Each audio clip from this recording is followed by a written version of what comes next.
J'avais seulement 14 ans lorsque ma vie a basculé avec une phrase sèche et impassible de mon père. « Tu vas te marier. » Aucune explication, aucune affection. Juste cette phrase, lancée en l'air comme quelqu'un m'avertissant qu'il va pleuvoir demain. Ma mère se tenait à ses côtés, mais ne disait pas un mot. Ses yeux étaient fixés au sol, comme si le monde s'effondrait en elle, mais qu'elle n'avait plus la force de l'arrêter. « Tu as été choisie, » continua-t-il. « Une femme de la ville voisine est venue nous voir. C'est un homme bien, juste. Il a déjà 3 femmes. Tu seras sa 4e. C'est une bénédiction. » Je restais là, figée, essayant de comprendre comment on pouvait appeler cela une bénédiction. Avant de continuer, je voulais savoir d'où vous entendez ce témoignage. Cela me réconforte de sentir que, même si nous sommes physiquement séparés, il y a quelqu'un de l'autre côté qui nous écoute vraiment. N'hésitez pas à partager vos réflexions. Gardons cette conversation ouverte, honnête et respectueuse. C'est ainsi que nous grandissons ensemble, même à travers des histoires difficiles. J'espère qu'en écoutant ce que j'ai vécu, vous trouverez non seulement de la compréhension, mais aussi de la foi. À cet instant, je ne pouvais plus respirer correctement. J'avais l'impression que l'air s'était évaporé de la pièce. Mon estomac se noua, et mon esprit tenta désespérément de nier ce que mes oreilles venaient d'entendre. 4e épouse ? Je ne comprenais même pas ce que signifiait être une épouse.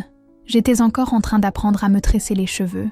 Je passais encore mes après-midi dans le jardin à jouer à la poupée avec mes sœurs. Je rêvais encore de l'école. J'imaginais encore à quoi ressemblerait mon premier amour. Et soudain, j'étais censée m'allonger à côté d'un vieil homme, assez vieux pour être mon père, et l'appeler Marie. J'essayais d'ouvrir la bouche pour dire quelque chose, n'importe quoi, mais ma voix s'éteignit. « Baba, s'il te plaît », fut tout ce que je pus murmurer avant qu'il ne m'interrompe d'un regard furieux et d'une main levée. « Il n'y aura pas de honte dans cette maison, » dit-il. « C'est ton devoir. C'est halal. C'est la sunna. Le prophète l'a fait. Nous suivons sa voie. » Cette nuit-là, je me souviens avoir couru dans ma chambre, verrouillé la porte de mes mains tremblantes.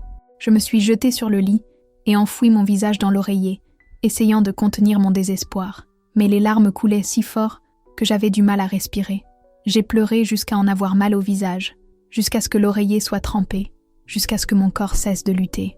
Tout en moi hurlait. Je voulais disparaître, disparaître. Mon corps tremblait, non seulement de peur de l'homme à qui ils allaient me livrer, mais aussi de terreur de ce qui arriverait si je refusais. J'en savais trop. J'avais trop vu. Je me suis souvenue de ma cousine Alham, qui était tombée amoureuse d'un garçon chrétien et s'était enfuie avec lui. Lorsqu'ils l'ont retrouvée, ils l'ont ramenée comme un objet perdu. Je ne l'ai plus jamais revue. Pas même une trace d'elle, comme si elle avait été effacée. Le mariage eut lieu 2 semaines plus tard. Pas de robe blanche, pas de fleurs, pas de joie, que de la résignation.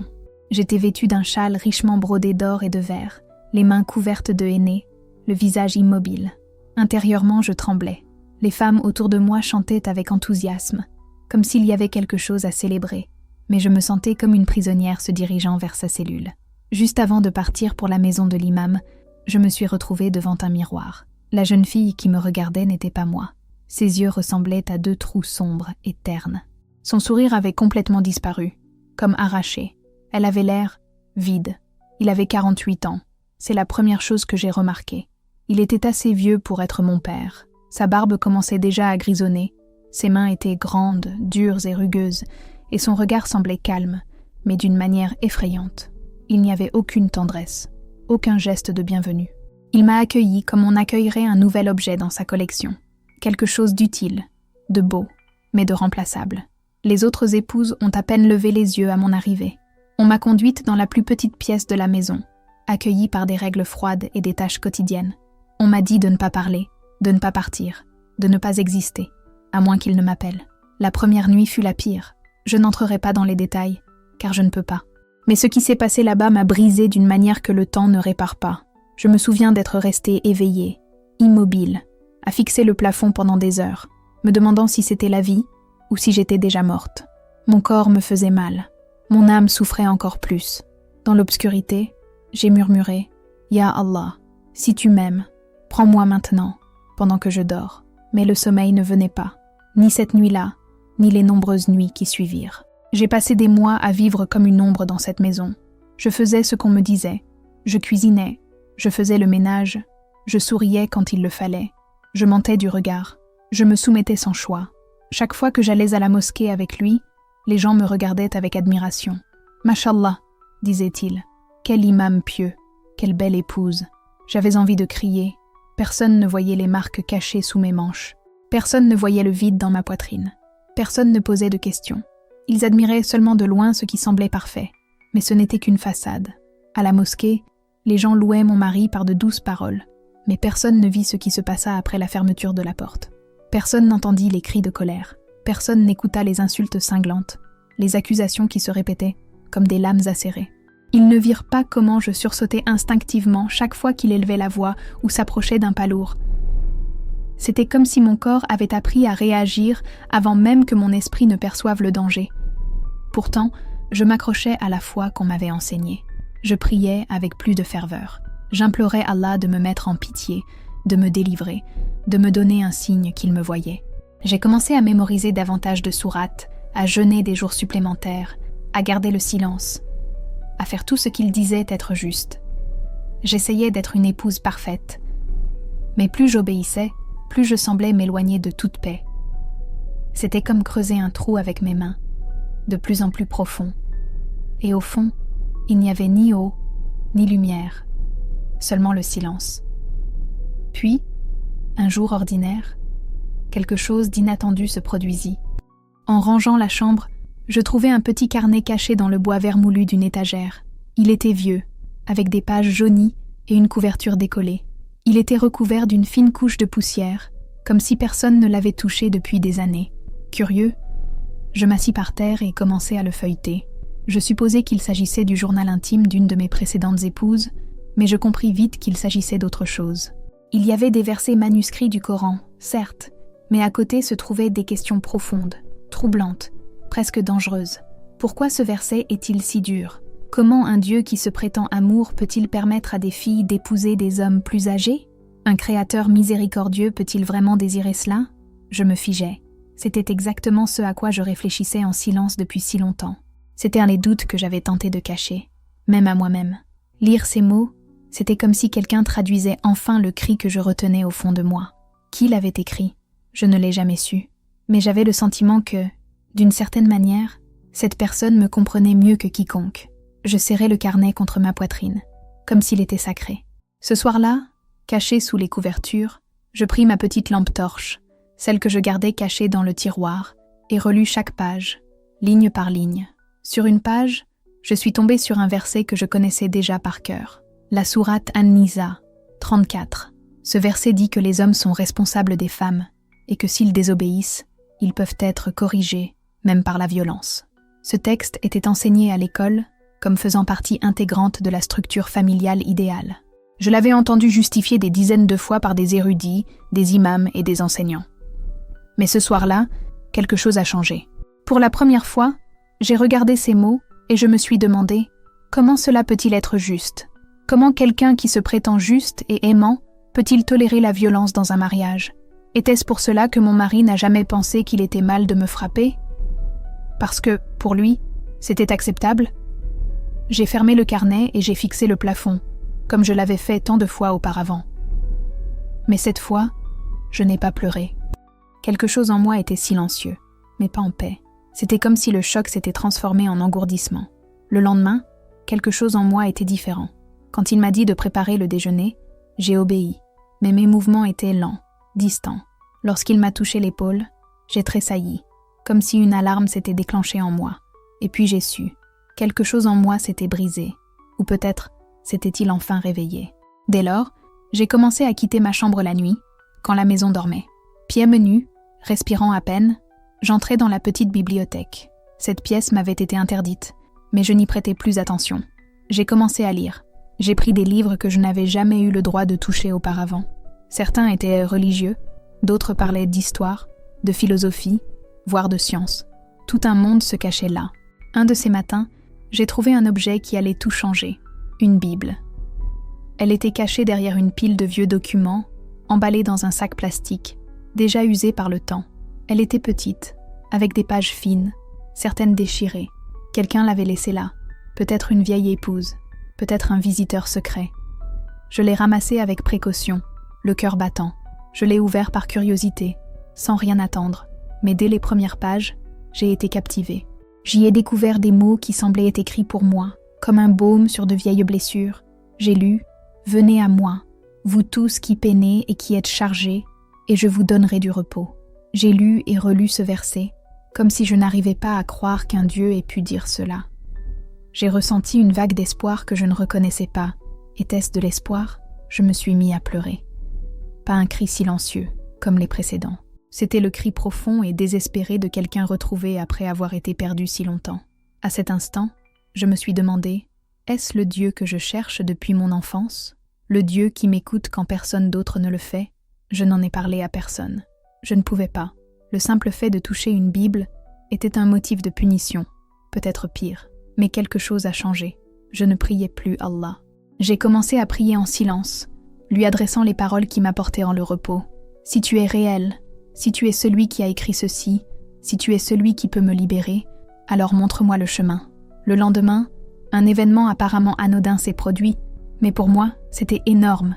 Pour la première fois, je suis allée seule au marché.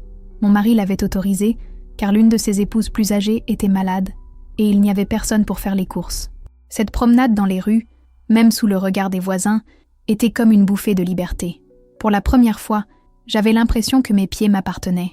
Et au cours de ce simple voyage, j'ai commencé à me demander « Et si c'était la chance que je demandais ? Et si c'était le début de la réponse ?» Ce jour-là, en revenant du marché, les yeux baissés et le sac à la main, je suis passée devant une petite librairie nichée entre deux vieux bâtiments. Elle était discrète, mais quelque chose dans la vitrine m'a fait m'arrêter. Il y avait une simple pancarte manuscrite. « Tu es aimé, qui que tu sois ». Ces mots restèrent gravés dans ma mémoire comme s'ils avaient été écrits spécialement pour moi. Mon cœur s'emballa. Pour la première fois depuis longtemps, j'eus l'impression que quelqu'un me parlait directement. À l'intérieur, je vis une jeune femme en train de ranger des livres. Elle me regarda et me sourit gentiment, comme si elle me connaissait. « Salam », dit-elle d'une voix douce. J'acquiesçai, tirant instinctivement mon foulard pour cacher davantage mon visage. Je ne pus répondre. Mes mots restèrent bloqués. Ma peur, bien plus grande encore que mon espoir. Mais au moment où j'allais faire demi-tour et partir, elle s'approcha et me tendit discrètement un petit morceau de papier. Rien que ça, un mot. J'ai attendu d'être rentrée pour l'ouvrir. Quand je l'ai enfin lu, j'ai senti un frisson me parcourir l'échine. On pouvait y lire « Vous n'avez pas été oublié.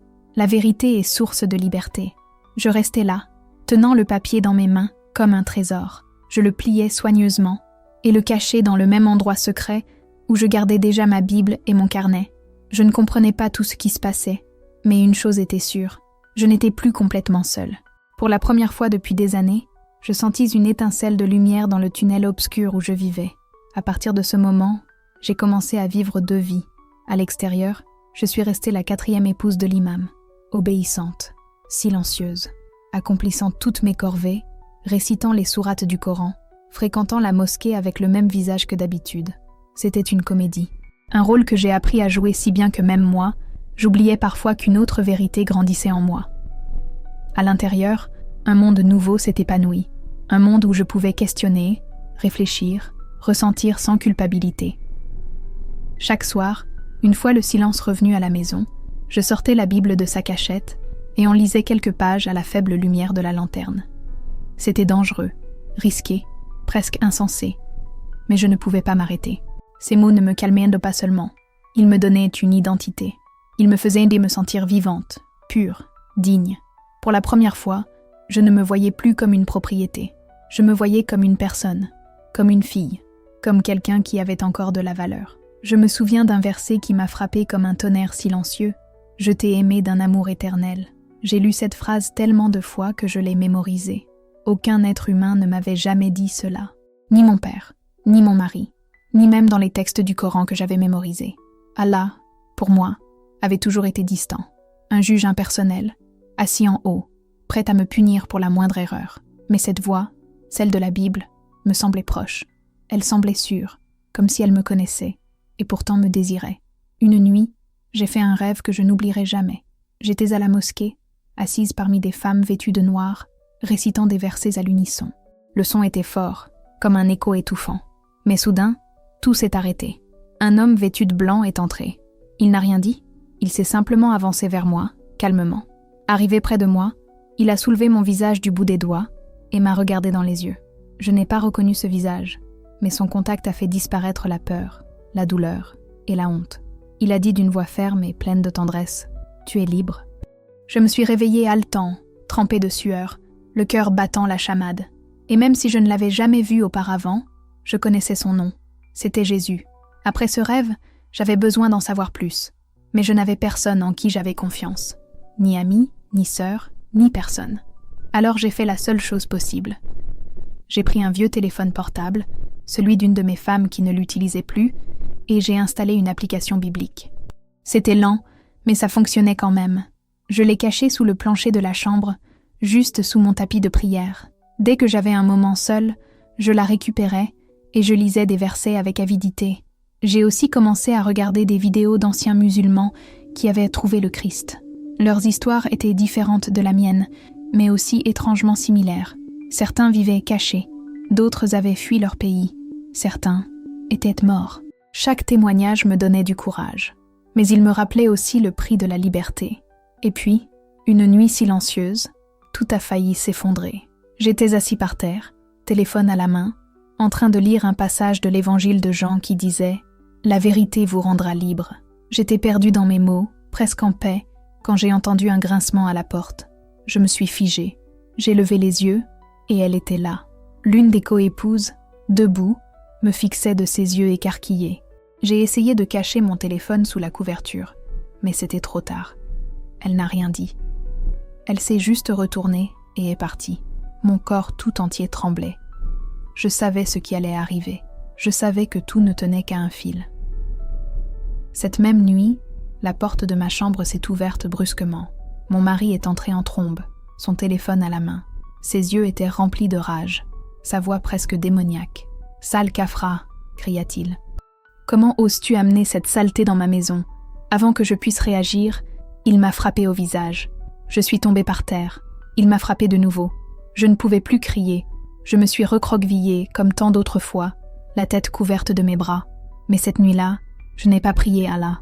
J'ai murmuré, pour la première fois, le nom de Jésus. « Seigneur Jésus, sauve-moi, fais-moi sortir d'ici. » Il m'enferma dans un petit débarras à l'arrière de la maison. Une pièce oubliée, sans fenêtre, sans aération, où l'odeur du bois humide et de la moisissure me collait à la peau. Il n'y avait pas d'eau, pas de nourriture, aucun bruit, hormis mes pensées et le craquement occasionnel du bois sous mes pieds. L'obscurité était si épaisse que je voyais à peine mes mains.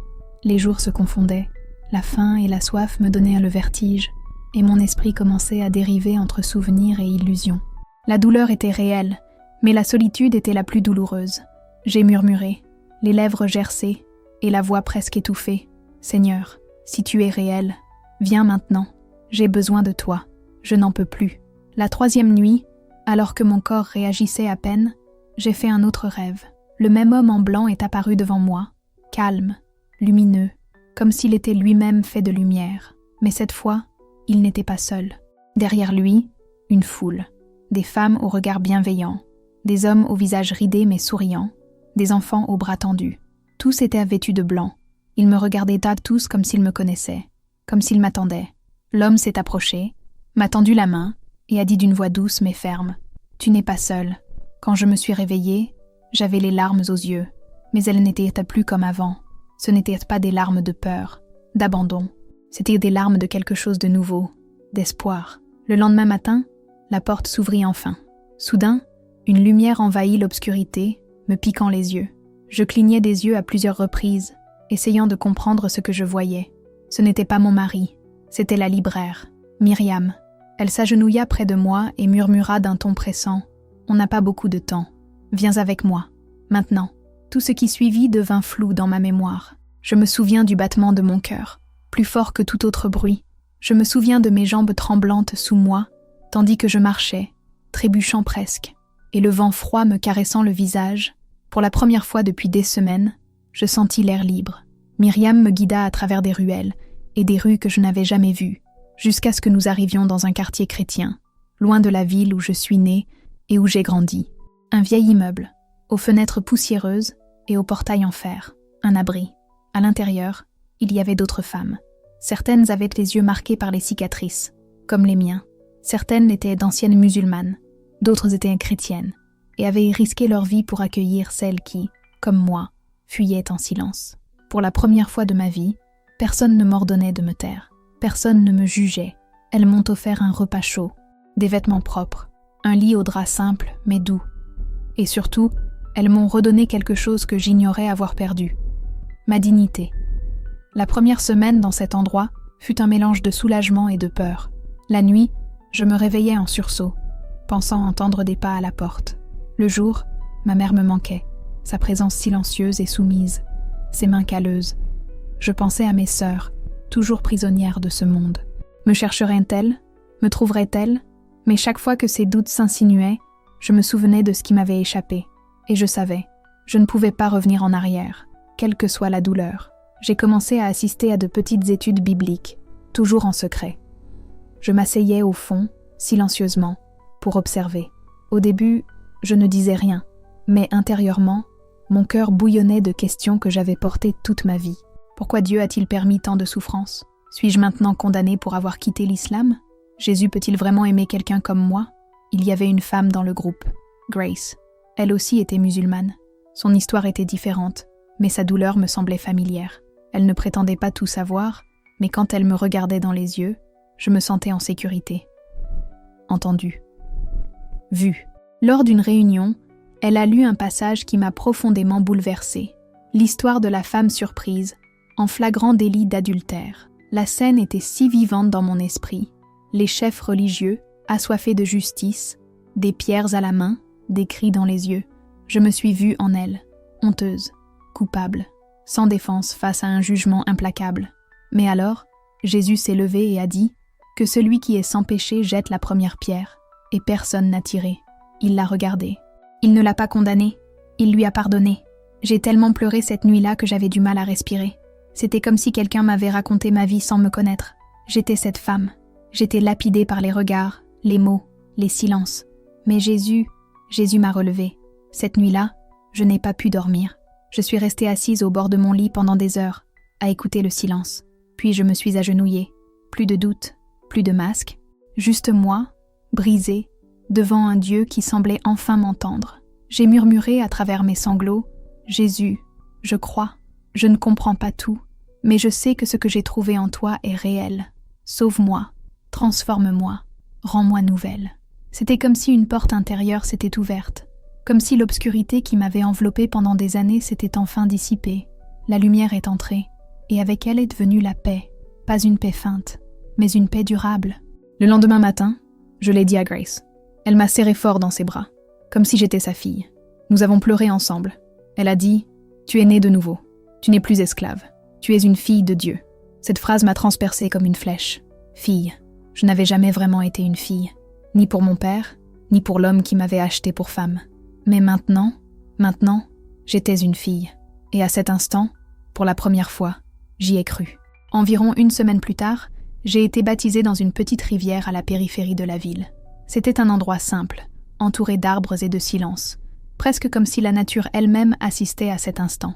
Nous n'étions pas nombreux, peut-être 7 ou 8, mais tous semblaient profondément connectés, même sans échanger beaucoup de mots. L'eau était glacée, mais la chaleur du soleil sur ma peau équilibrait tout. En m'immergeant, j'ai eu l'impression d'être lavée non seulement extérieurement, mais aussi intérieurement, comme si des siècles de silence, de honte et de peur disparaissaient.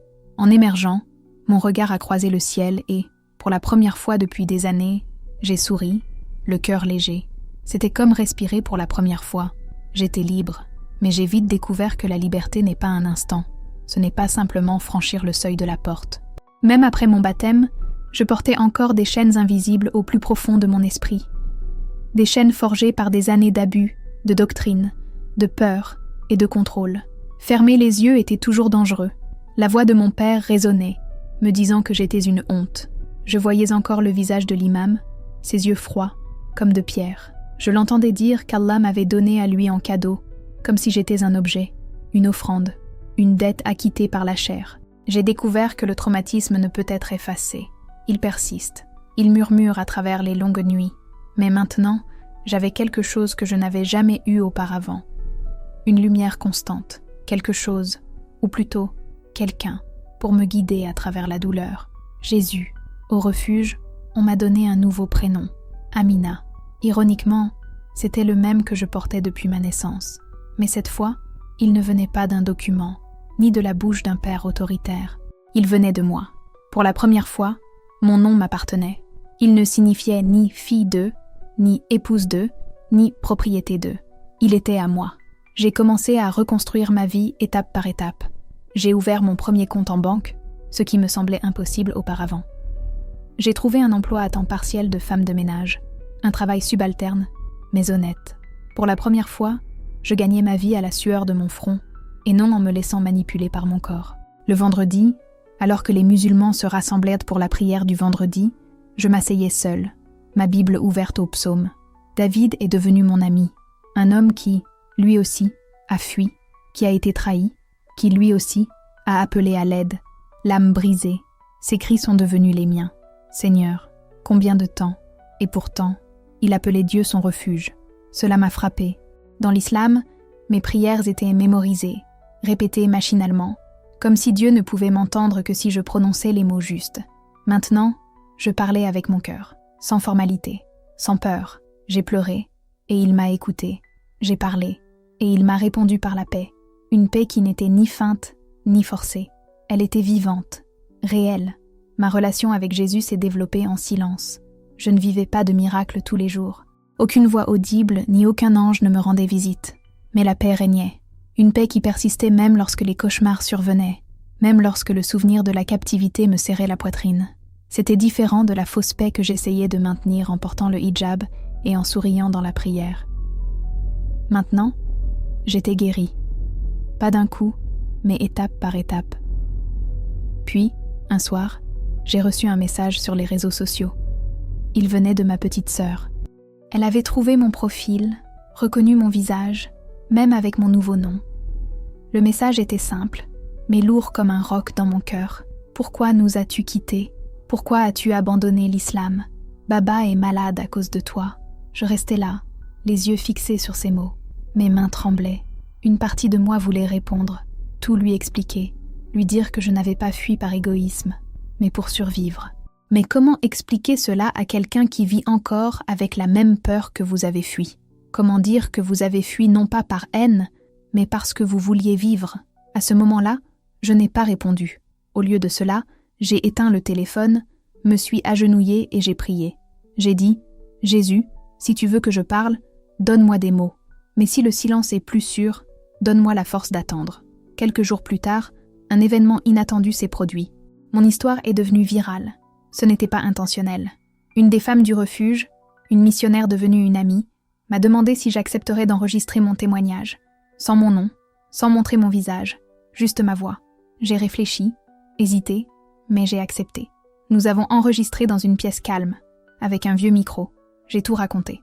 Du moment où mon père m'a dit que je serais sa 4e épouse, jusqu'à ma sortie des eaux baptismales. Elle a publié l'enregistrement sur une chaîne YouTube chrétienne qui partageait des histoires d'ex-musulmans. Je ne m'attendais pas à grand-chose. Mais bientôt, l'histoire s'est répandue. Des milliers de vues, des commentaires de toutes sortes. Certains disaient que j'étais un héros, d'autres un hérétique menteur. Mais ce qui m'a le plus touchée, ce sont les messages privés.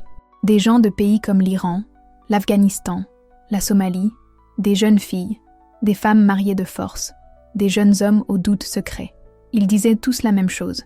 Votre histoire m'a donné de l'espoir. Des messages ont commencé à arriver de filles du Pakistan, d'Égypte, d'Iran. Des filles comme moi qui vivaient dans les mêmes prisons silencieuses. L'une d'elles a écrit « J'ai 15 ans et je suis fiancée à un homme de plus de 40 ans. Après avoir entendu votre histoire, je réalise que je ne suis pas folle.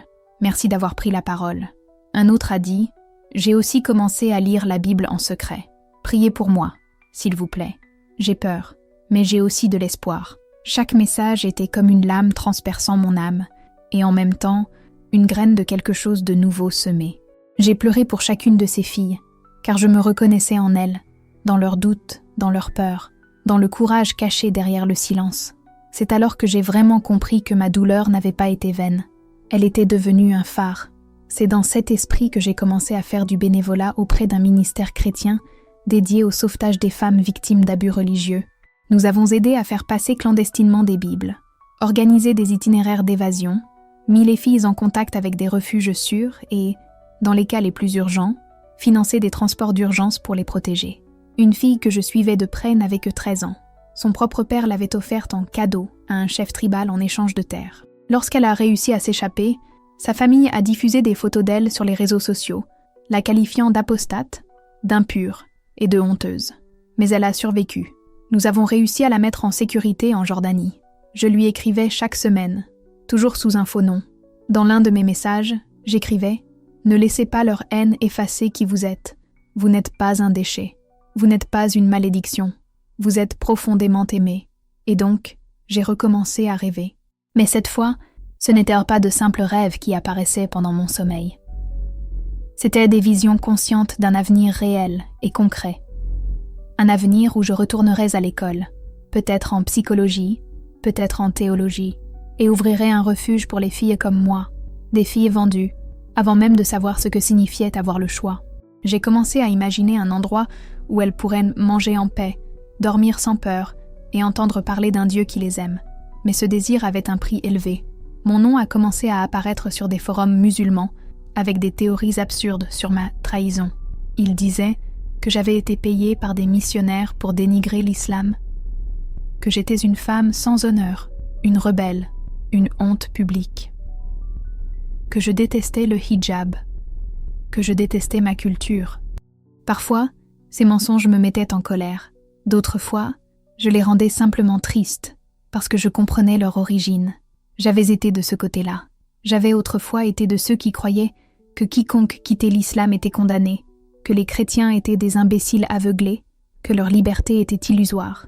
Maintenant, j'étais l'un d'eux. Et, ironiquement, c'est seulement alors que j'ai découvert ce que signifiait vraiment vivre.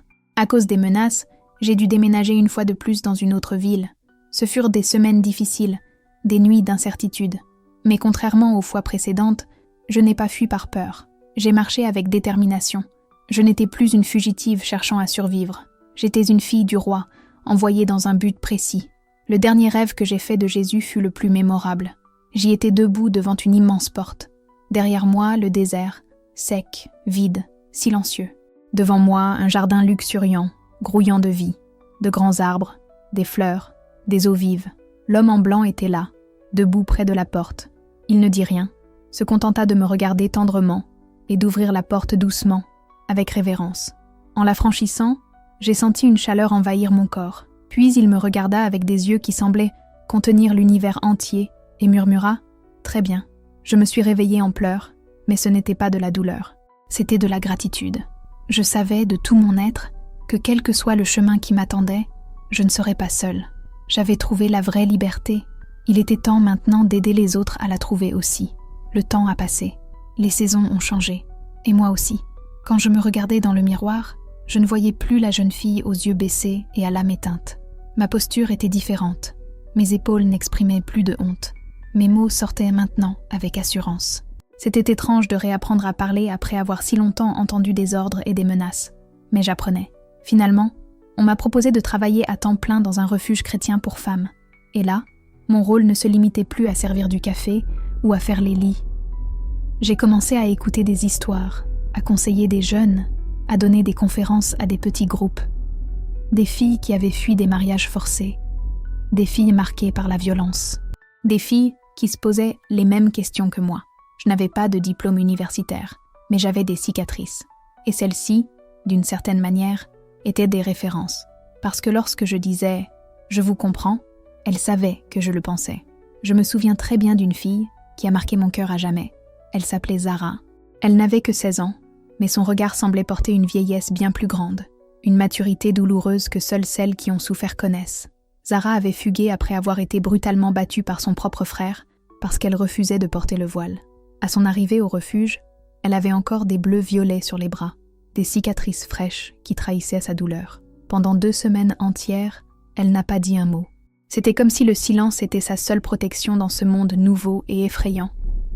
Un jour, je me suis assise à côté d'elle, cherchant un moyen de franchir cette barrière invisible. J'ai retiré de mon cou un collier que je portais autrefois, un petit crucifix que Grace, la femme qui m'avait baptisée, m'avait offert. Je ne le portais plus, mais à cet instant, cela m'a semblé être la bonne chose à lui offrir. J'ai tendu le collier à Zara, qui l'a tenu délicatement. les yeux fixés sur la croix.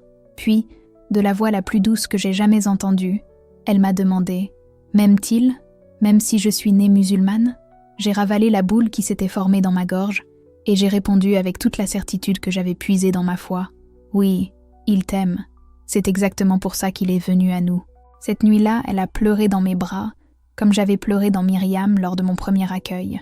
À cet instant, j'ai compris que ma guérison n'était pas seulement pour moi. Elle était pour tous ceux qui étaient encore brisés, blessés, attendant que quelqu'un leur dise qu'ils n'étaient même pas seuls. Mais le voyage n'était pas que léger. La douleur aussi se manifestait cruellement. Un jour, j'ai reçu une lettre par la poste, sans adresse de retour ni adresse. À l'intérieur se trouvait une page imprimée, avec des mots froids et tranchants. « Tu es un apostate maudit, le châtiment de Rida est la mort. » J'y joignais une photo floue de moi, prise par un appareil photo de rue. Quelqu'un m'observait, quelqu'un m'avait retrouvé. J'ai signalé l'incident à la police, mais je savais que cela ne servirait à rien. Il n'existe aucune protection juridique pour ceux qui sont confrontés à la haine spirituelle, celle qui se cache derrière les religions, les interprétations et les justifications. Ce soir-là, assis seul, j'ouvrais ma Bible et cherchais de la force. Je suis tombée sur un verset que j'avais surligné depuis longtemps, mais que je n'avais jamais compris aussi profondément. Heureux ceux qui sont persécutés pour la justice, car le royaume des cieux est à eux. Je tenais ces mots comme un bouclier invisible, une protection pour ce qui allait encore arriver. Peu de temps après, j'ai reçu une invitation à raconter mon histoire lors d'une conférence de femmes chrétiennes. Je devais monter sur scène et parler devant des centaines de personnes. Cette idée me terrifiait. Et si on me jugeait? Et si je ne pouvais retenir mes larmes? Et si les questions étaient trop nombreuses? Mais l'organisatrice m'a regardé droit dans les yeux et m'a dit « Amina, il y a des femmes dans cette salle qui ont besoin d'entendre ta voix, même si elles tremblent. » J'ai pris une grande inspiration et j'ai accepté. Ce soir-là, sous les lumières vives, mon cœur battait la chamade. J'ai tout raconté, le mariage forcé, les nuits noires dans l'entrepôt, le rêve de l'homme en blanc. Quand j'ai prononcé le nom de Jésus, un silence respectueux s'est installé dans la pièce. Quand j'ai eu fini, j'ai levé les yeux et j'ai vu des femmes debout, certaines les larmes aux yeux, d'autres les mains levées en signe d'adoration. Beaucoup sont venus me prendre dans leurs bras après, murmurant « Merci ». Ce fut un moment bouleversant de pure beauté et de libération. Je n'avais plus besoin de me cacher derrière des pseudonymes ou des vidéos floues. J'étais Amina. J'ai été maltraitée, réduit au silence, battue, mais j'ai tenu bon, sans honte, sans peur. Peu après, j'ai été invitée à rejoindre un réseau d'ex-musulmans qui avaient trouvé Jésus. C'était un groupe discret mais soudé, où nous échangions des ressources, conseillions ceux qui étaient encore prisonniers du système et formions des refuges dans différentes villes. Beaucoup d'entre nous vivaient encore dans l'anonymat, utilisant des pseudonymes et changeant régulièrement de numéro de téléphone. Mais dans cette famille secrète, nous étions unis par quelque chose de plus fort que le sang, la quête de la vraie liberté. Je devais encore faire preuve de prudence. Le danger n'avait pas disparu de ma vie. Toutes les églises n'étaient pas prêtes à accueillir quelqu'un comme moi. Certains responsables craignaient ce que mon histoire pourrait susciter, craignaient la controverse. D'autres ne comprenaient tout simplement pas le genre de menace à laquelle je faisais face quotidiennement, la peur constante, la surveillance en coulisses. Mais heureusement, il y avait toujours ceux qui, avec un sourire accueillant et les bras ouverts, me disaient doucement « C'est chez toi ». Pourtant, parfois, j'éprouvais une profonde nostalgie pour ce que j'avais laissé derrière moi. Le son de l'appel à la prière résonnant dans la nuit silencieuse, l'arôme du thé à la cardamome que ma mère préparait avec tant de soin, les longues robes colorées que nous portions pour célébrer l'Aïd. Il y avait de la beauté dans cette culture, des moments de tendresse et de tradition que je ne pouvais effacer. Tout n'était pas ombre ou peur. Mais bientôt, mon esprit me ramènerait au prix que j'avais payé, le silence imposé, la honte enracinée, la peur constante d'être puni simplement pour avoir osé penser différemment. Jésus ne m'a jamais demandé de renoncer à mon identité, ni d'effacer mes racines. Il m'a simplement donné un cœur nouveau, capable d'aimer et de pardonner, de trouver l'espoir là où jadis régnait le désespoir. Cette transformation a fait toute la différence, et avec elle, mes rêves ont grandi. J'ai commencé à imaginer des possibilités qui semblaient auparavant impossibles. Et si j'écrivais un livre? Et si mon histoire pouvait toucher des filles dans des contrées lointaines, des endroits où je ne pourrais jamais aller en personne? D'un pas lent et sous une émotion intense, je me suis mise à écrire. Chaque mot me forçait à revisiter les blessures ouvertes, mais me permettait aussi de revivre les moments de guérison. C'était douloureux, mais aussi sacré. Je savais que les menaces ne cesseraient jamais complètement. Je savais que certains continueraient à me considérer comme une traîtresse, une renégat, mais quelque chose en moi était ferme. J'avais vu la vérité, et cette vérité avait tout changé. La dernière fois que j'ai vu mon père, c'était dans une vidéo que quelqu'un m'avait envoyée de loin, de l'étranger. Il était assis dans une mosquée, entouré d'hommes, la voix faible mais chargée d'autorité. Il parlait d'apostasie devant un groupe, et ses paroles m'ont profondément blessée. Aucune de mes filles ne trahirait jamais l'islam. Si elle le fait, pour moi, elle est déjà morte. À cet instant, j'ai su qu'il n'y aurait jamais de réconciliation, à moins qu'il ne change, à moins que Dieu ne le touche comme il m'avait touché. Mais curieusement, je n'éprouvais pas de colère. J'éprouvais de la tristesse, certes, une profonde tristesse, mais pas le désespoir accablant que j'avais connu. Pour la première fois, j'étais en paix avec le rejet humain, car je savais qu'en étant rejetée par eux, j'étais accueillie par Dieu. J'avais trouvé quelque chose de plus grand que la lignée ou la tradition. J'avais trouvé la vérité qui m'avait libérée. Un soir, dans une petite église de maison, nous célébrions la communion. Je tenais un morceau de pain à la main et mon esprit repensait à tous ces moments de jeûne du Ramadan, attendant silencieusement qu'Allah me remarque. Je repensais à la douleur de manger en cachette après une fugue, tourmentée par la peur de l'enfer simplement pour avoir enfreint les règles. Et pourtant j'étais là, libre de manger, libre de me souvenir, libre d'appartenir à Dieu. En m'approchant du calice, je murmurais dans mon cœur « Merci Jésus, je suis à toi ». Cette même semaine, nous avons baptisé une jeune fille prénommée Léna. Elle avait 17 ans et tremblait visiblement en entrant dans l'eau froide de la rivière. Je lui ai serré la main tendrement. Elle m'a regardé d'un air dubitatif et m'a demandé « Est-ce que ça va faire mal ?» J'ai souri et répondu, certaine de mon chemin « Non, c'est la guérison ». Lorsqu'elle est sortie de l'eau, des larmes ont commencé à couler sur son visage et je n'ai pas pu retenir les miennes.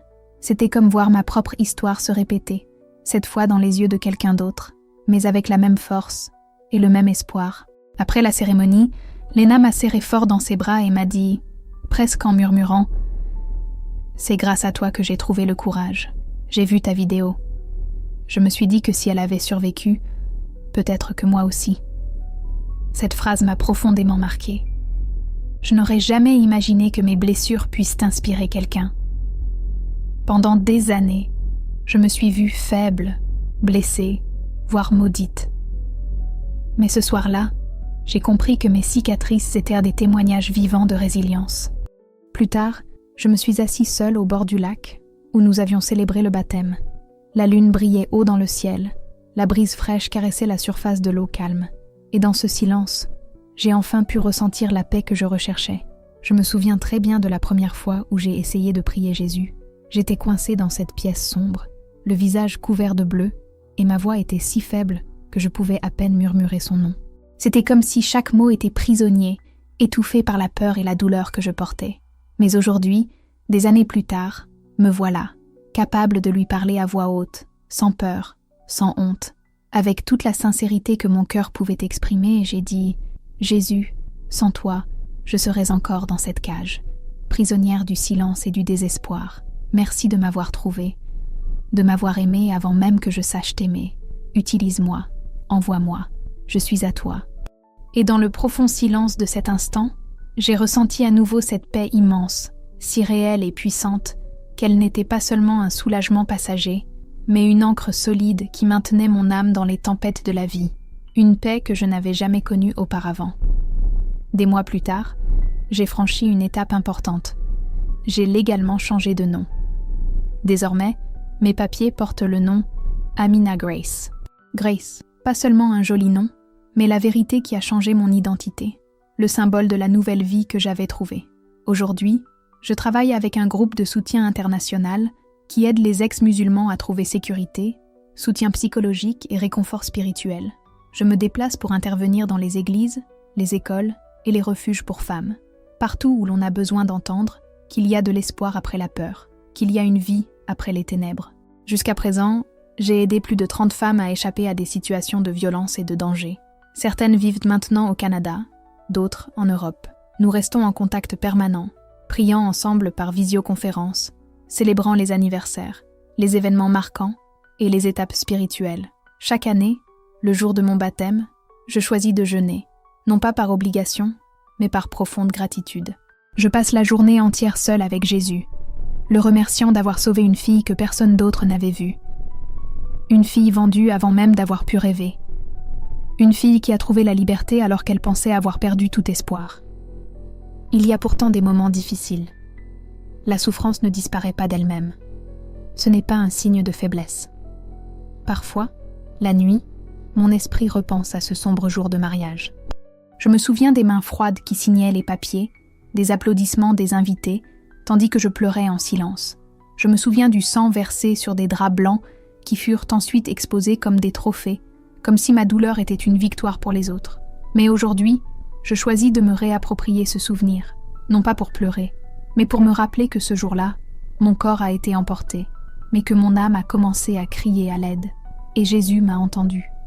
Mon témoignage n'est pas une question de vengeance, ni de fuite définitive du passé. C'est une histoire de rédemption, celle d'un sauveur qui entre dans les ténèbres de la honte et de la douleur et déclare « Tu n'es pas celui qu'ils ont dit, tu es à moi ». Si vous lisez ou écoutez ceci en ce moment, et que vous ressentez de la peur, du silence ou de la confusion, sachez une chose, vous n'êtes pas seul, vous n'êtes pas oublié, vous n'êtes pas aussi perdu que vous le pensez. Je suis la preuve vivante qu'il y a de l'espoir. Je m'appelle Amina Grace.